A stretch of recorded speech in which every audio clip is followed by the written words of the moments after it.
Il Monterosi ritorna in campo con l'obiettivo di riscattare il passo falso nel derby di domenica scorsa con la Flaminia. Nell'11 titolare torna Capitan Gasperini al centro della difesa dopo la squalifica, di fronte a un latte dolce imbattuto da 9 giornate di fila. Udassi lascia in panchina sia Palmas che l'argentino Sartor.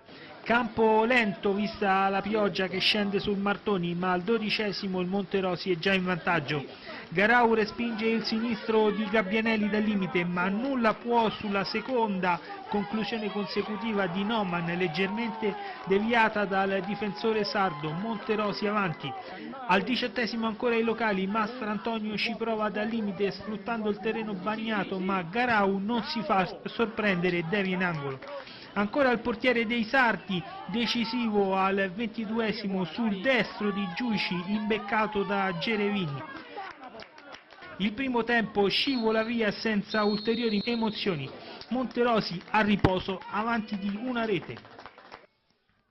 Nella ripresa cambia l'inerzia della partita e il Sassari Latte Dolce trova subito la rete del pari. Da un disimpegno errato della difesa del Monterosi, Patacchiola trova un sinistro a giro imprendibile per Frasca. Reazione Monterosi al 16° con l'azione insistita di Gabbianelli, il tiro cross del numero 10 per poco non causa l'autorete della formazione sarda.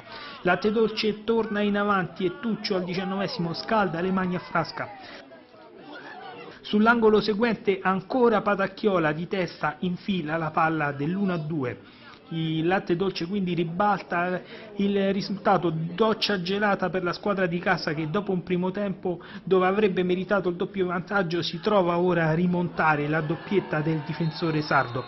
Mariotti prova a cambiare qualcosa, inserisce prima Proia e poi Lorenzo Liurni.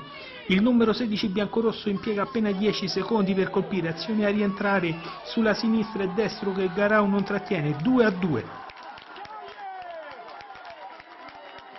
39° della ripresa, parata mostruosa di Valerio Frasca sul colpo di testa di Sartor, ma veementi le proteste del Monterosi per un calcione su Proia a palla lontana non rilevato dal direttore di gara. E nelle proteste nei secondi chiave Mariotti viene espulso per proteste. Al 42° ancora Patacchiola di testa, ma Frasca con un colpo quasi di confus salva il Monterosi, che però capitola sul corner. Questa volta è Sartor a punire i locali con un altro colpo di testa. Il Latte Dolce conserva il vantaggio nei 6 minuti di recupero ed espugna il Martoni, imbattuto da 6 giornate consecutive. Secondo KO di fila per il Monterosi, superato in classifica dei sardi che ora volano al secondo posto.